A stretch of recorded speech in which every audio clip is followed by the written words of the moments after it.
বাজার মানে মানুষের ভিড়, হাঁক ডাক আর আলো ঝলমলে বিশৃঙ্খলা।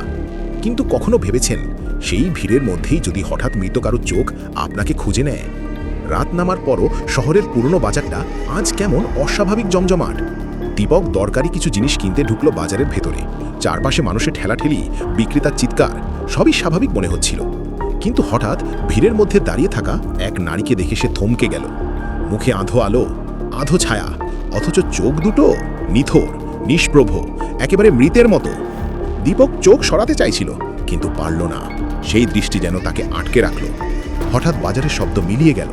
না রইল মানুষের কোলাহল, না রইল দোকানিদের ডাক। নিস্তব্ধতায় ভরে গেল চারপাশ। আর সেই মহিলার চোখ বড় হতে হতে লাল হয়ে উঠল, যেন রক্তে ভেজা। দীপক দৌড়াতে চাইল, কিন্তু পা জমে গেল মাটিতে। তার চারপাশের মানুষগুলো একে একে থেমে গেল। সবাই একসাথে ঘুরে তাকালো তার দিকে। 400 চোখ, কিন্তু সবকটি মৃত মানুষের চোখ। ফাঁকা দৃষ্টি, নিথর মুখ। দীপক মরিয়া হয়ে চিৎকার করল, কিন্তু সেই শব্দ তার নিজের কানেও পৌঁছালো না। ঠিক তখনই সামনে থাকা মহিলার চোট নড়ল।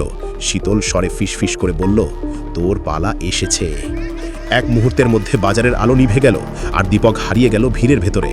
পরদিন সকালে দোকান খোলার সময় কেউ একজন তার মোবাইলটা মাটিতে পড়ে থাকতে দেখল, কিন্তু দীপকের আর খোঁজ মেলেনি। এর পরের ঘটনা জানতে আমাদের চ্যানেলে আপলোড করা আছে বাজারের ভিড়ে মৃতের চোখ, স্পেশাল এপিসোড 33। এখনই দেখে নাও।